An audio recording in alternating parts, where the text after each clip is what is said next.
Germain Chevrolet est fier de vous présenter l'émission Chasse et pêche dans la peau, en collaboration avec les partenaires suivants.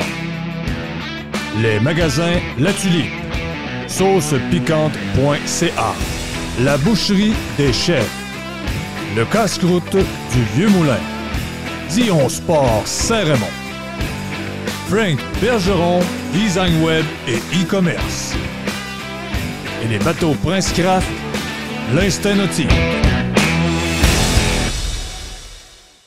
Bienvenue à Chasse et pêche dans la peau. Cette semaine, un programme bien chargé. On va commencer ça avec la météo, l'influence qu'elle peut avoir sur nos gros gibiers. Ensuite de ça, on va aller fabriquer une station minérale. Un peu plus tard, on va parler de chevreuil avec notre biologiste. Ensuite de ça, les ours, on va aller voir leur système de reproduction et on finit avec le fabuleux monde des hameçons. Il y en a-tu? Il y en a pour tous les goûts, toutes les grosseurs. On va essayer de se démêler un peu avec ça.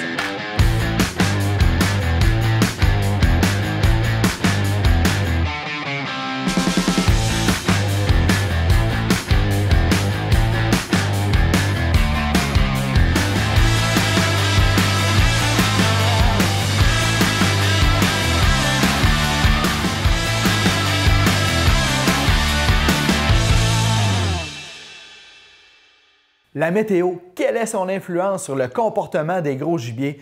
Parlons de l'orignal, par exemple. Est-ce que c'est mieux de faire des cales le matin, l'après-midi, le soir? Est-ce que la pluie ou le vent vont influencer son comportement? Il va être plus réceptif, moins réceptif? On va aller voir ça dans les prochains instants.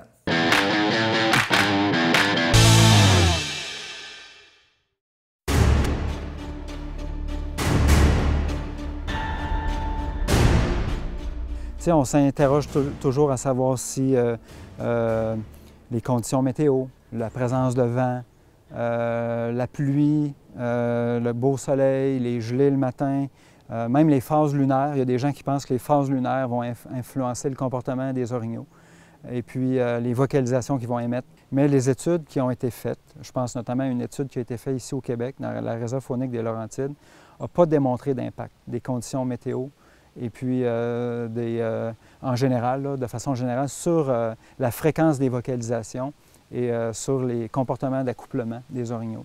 Par contre, ce qu'on observe, c'est un taux de réponse plus élevé dans les 3 heures suivant le lever du soleil. Donc là, c'est là où il semble avoir le plus d'activité de vocalisation par les orignaux. Puis tu sais, pour les chasseurs qui pourraient douter un peu de ma réponse, tu sais, ce que je leur répondrais, c'est que dans les mauvaises conditions météo, de vent, de pluie, c'est sûr que les sons voyagent moins bien aussi dans l'environnement. Puis c'est peut-être aussi un peu ça l'explication, c'est que si les orignaux sont cachés dans un trou, dans un peuplement dense, bien, peut-être juste qu'on ne les entend pas, tout simplement.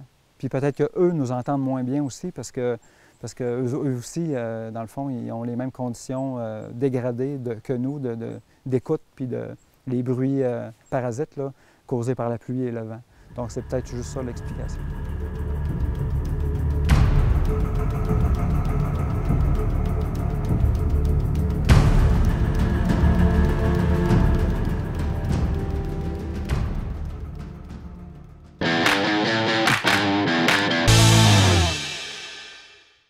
On va aller en forêt pour fabriquer une station minérale. C'est quoi une station minérale? Ça sert à quoi? De quelle manière s'y prendre pour en faire une efficace? Restez avec nous, on s'en va voir ça. Je suis content aujourd'hui, on est dans le bois avec mon chum Marc Gélicoeur. Ça va bien, Marc? Ça va très bien, toi? Yes, sir. Aujourd'hui, on va parler de saline. Pourquoi faire une saline? Où faire la saline? Les souilles, les trucs à penser, les erreurs à éviter. C'est le but de notre rencontre aujourd'hui. Absolument, puis je vais y aller au meilleur de ma connaissance pour vous conseiller du mieux que je peux.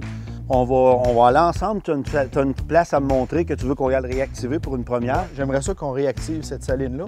Puis après, on va se promener un peu dans le bois. Je vais te montrer un peu le territoire qu'on a. Parfait. Alors, je mets mes gants pour transporter le bloc de sel et le stock, puis je te suis, mon ami. Parfait.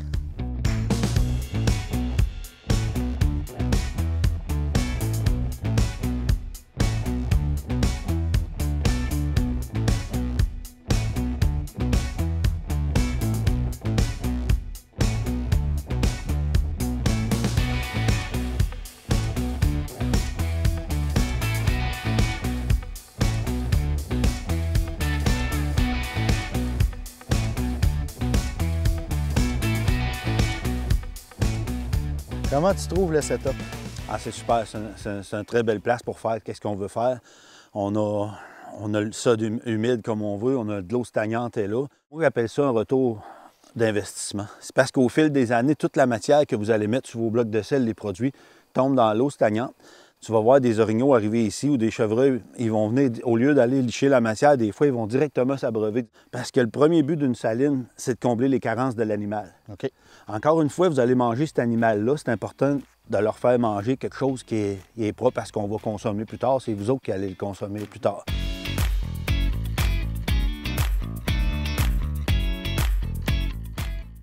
Vous créez l'habitude au gibier de circuler sur votre territoire de chasse. Le mâle, ça se crée des habitudes, les orignaux. S'ils ne sont pas dérangés, ça se crée des habitudes. J'ai vu des endroits qui faisaient une tournée aux 6 jours, j'ai vu du 10 jours, dépendamment de la densité de l'orignal. On veut créer une récurrence, on veut voilà. Une habitude de vie. Absolument. Le but premier, c'est pas mal ça. C'est ça.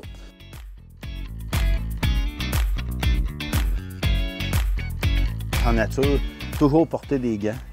Puis c'est bien important de camoufler vos odeurs aussi. Tu peux avoir arrêté mettre de l'essence au garage, tu peux avoir arrêté chercher un café vite fait. Puis la place qui laisse le plus d'odeur au sol pour un animal, c'est le dessous de vos chaussures. C'est bien important, ça. À ne pas négliger. À ne pas négliger.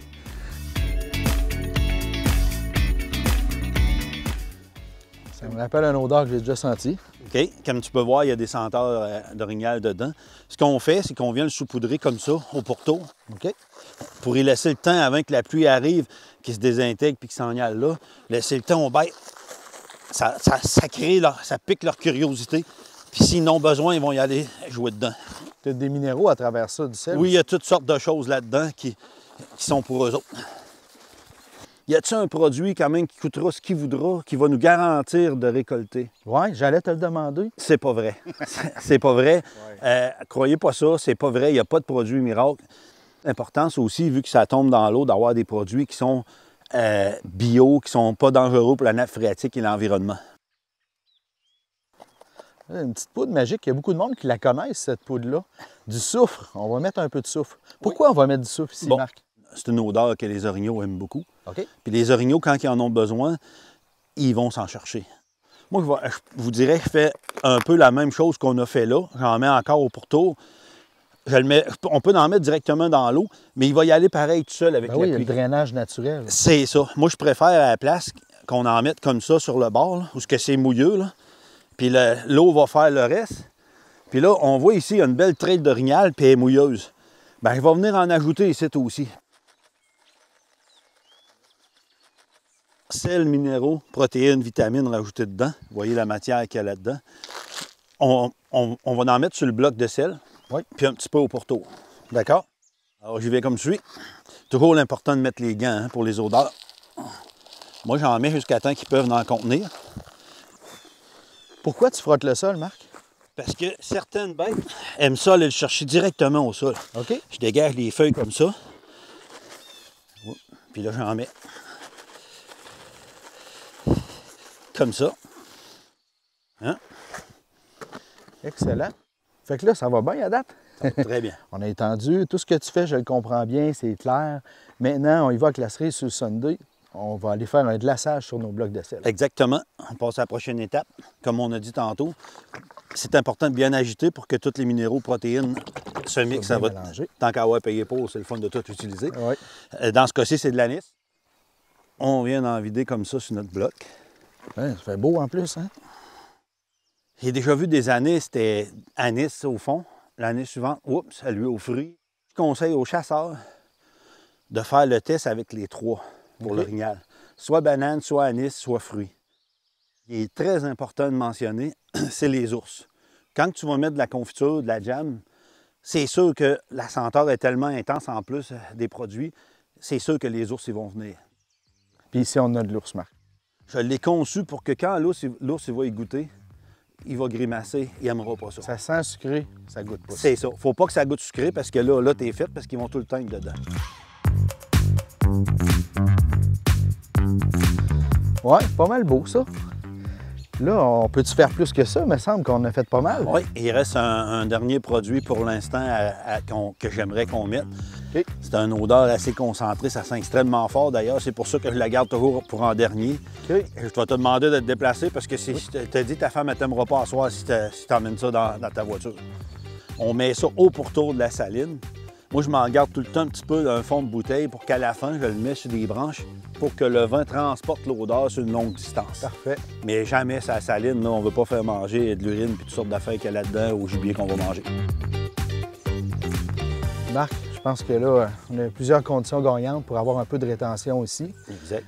J'aimerais ça qu'on regarde ensemble quel endroit pourrait être bon pour... je vais mettre un Tristan. J'aime la chasse fine. Ça se peut, je viens de passer un peu de temps dans le Tristan ici. Puis regarde, moi, mon nord, il est là. Mon ouest est là. Bon. Par rapport aux vins, etc., tu me recommandes d'aller à quel endroit? Pour la plupart du temps, on sait que les vents dominants viennent du nord-ouest. Tu vas avoir le vin pour toi, donc on va à l'opposé. Fait que j'irai, pour avoir le vin pour moi, j'irai là. On a plein d'arbres. C'est parfait. Je vois 3 arbres là ensemble, là. C'est l'endroit parfait pour mettre un Tristan en plein milieu, que les 2 autres vont te donner du camouflage aussi.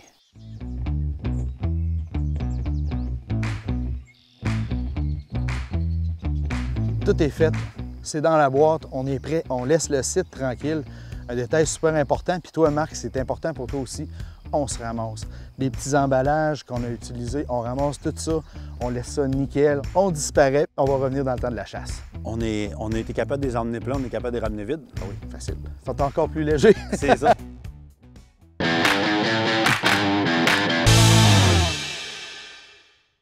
Il y a un combat qui existe depuis toujours entre les plantes et le chevreuil.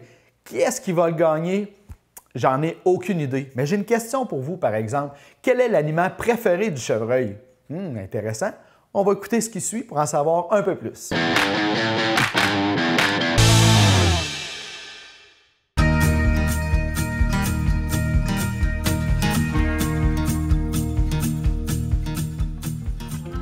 Ils n'ont pas toute la même digestibilité, la végétation que le cerf peut prendre. Il y a même des espèces qui vont être carrément à éviter parce qu'ils ont des produits chimiques. C'est comme un peu une course à l'armement entre la plante puis le cerf. Le cerf broute, puis la plante, elle veut se défendre. Donc, elle développe des produits qui sont pas agréables pour le cerf ou carrément qui causent l'inconfort pendant la digestion. C'est ça. Fait que, puis là, le cerf, lui, développe dans son rumen des bactéries ou des moyens de mieux digérer ces produits, ces composés-là que la plante a produits. Donc, la plante en produit encore d'autres ou des plus forts. Fait que c'est vraiment, c'est à long terme, évidemment. Là, ça se passe pas dans le cours d'une saison. C'est une évolution, mais il y a vraiment comme une petite course à l'armement entre les plantes et les herbivores là, à ce niveau-là, chacun pour leur survie.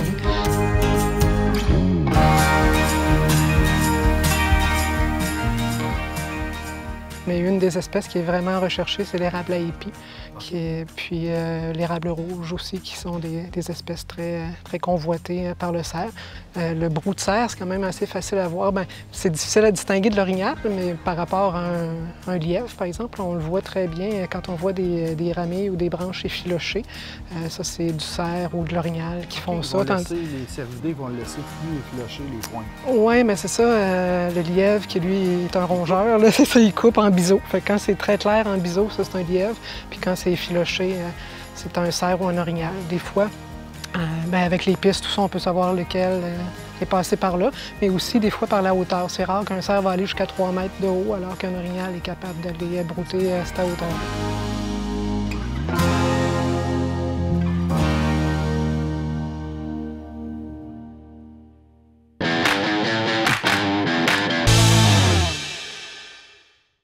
La popularité de la chasse à l'ours augmente d'année en année.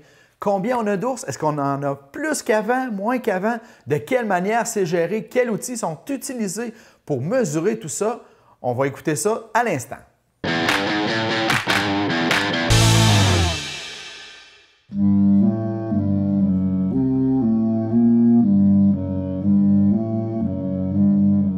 L'ours noir habite une variété d'habitats.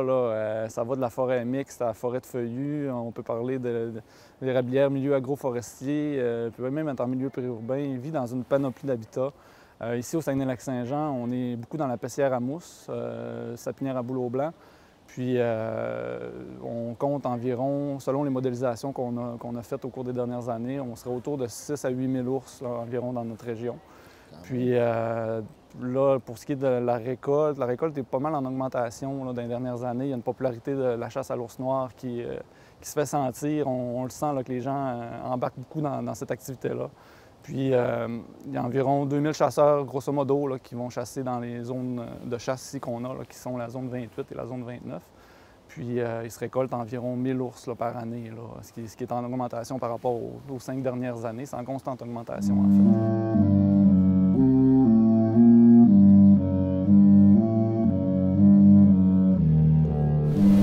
Grosse étude en cours présentement au Québec, pas juste au Saguenay-Lac-Saint-Jean, mais dans d'autres régions du Québec aussi, qui vise à évaluer, mettre à jour un peu plus les données dynamiques de population de l'ours noir. Donc, on pose des colliers GPS à des ours qui sont capturés pendant l'été. Puis on va les suivre pendant toute l'année jusqu'à leur entrée en tanière. On va aller visiter les tanières, on va aller voir dans les tanières combien il y a d'oursons, si les oursons de l'année d'avant ont survécu. Donc on va être capable d'avoir le taux de survie des oursons, le taux de survie des yearlings, des ados, la productivité des femelles, la durée de vie aussi, le territoire qui est couvert, l'habitat qui est utilisé aussi avec les déplacements qui sont faits. Donc, il y a une panoplie d'informations qu'on va pouvoir aller chercher avec ça. C'est actuellement en cours. Le projet devrait finir en 2023. Puis après ça, on va avoir des belles données pour mettre à jour, dans le fond, nos modèles de dynamique de population. Ça va nous permettre d'avoir des outils plus adaptés, des outils plus précis aussi pour avoir notre... dans le fond, c'est quoi notre taux de prélèvement qu'on peut faire? Est-ce que c'est 8, 10 %? On est à combien actuellement versus combien qu'on peut prélever? Donc ça va vraiment nous permettre d'assurer une relève aussi, là, au niveau d'assurer en fait la pérennité de la chasse à l'ours au Saguenay-Lac-Saint-Jean, mais aussi au Québec.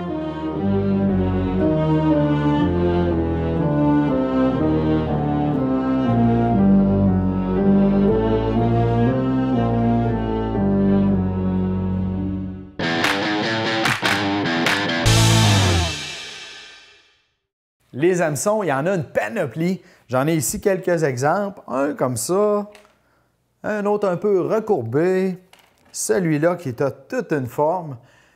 Ça peut être difficile de s'y retrouver un peu, mais il y a une chose qui est certaine, ça pique.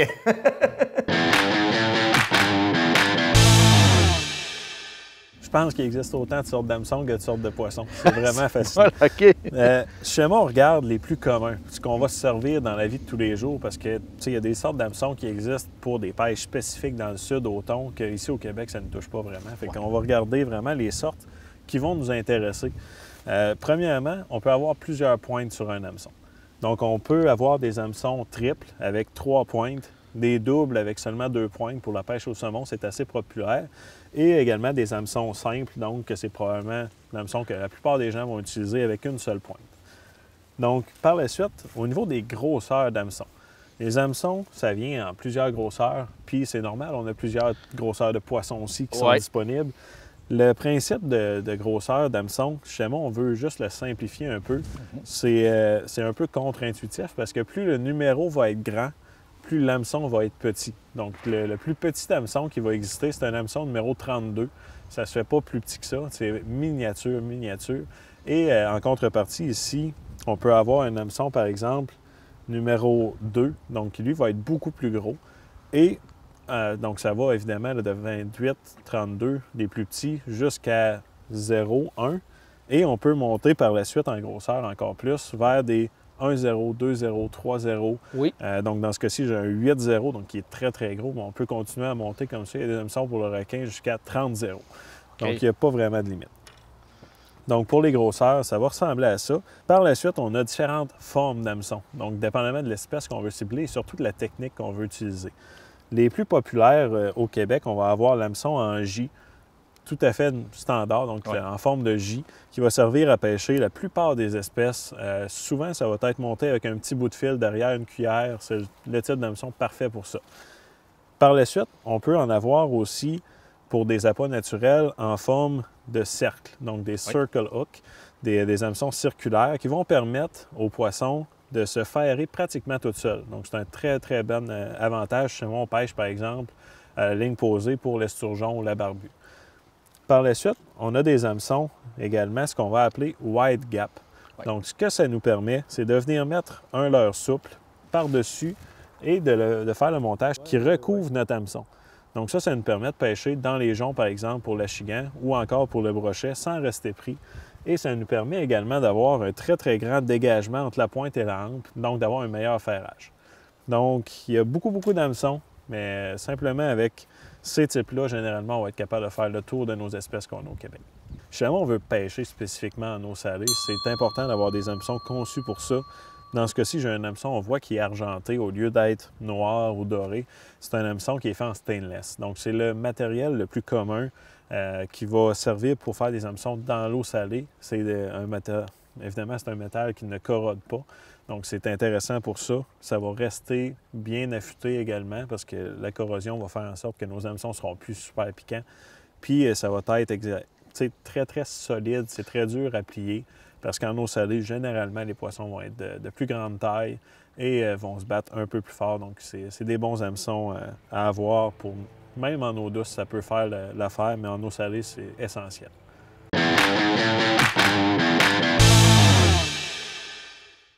C'est déjà la fin de l'émission. J'espère que vous avez passé un bon moment. On se revoit la semaine prochaine et d'ici là, portez-vous bien.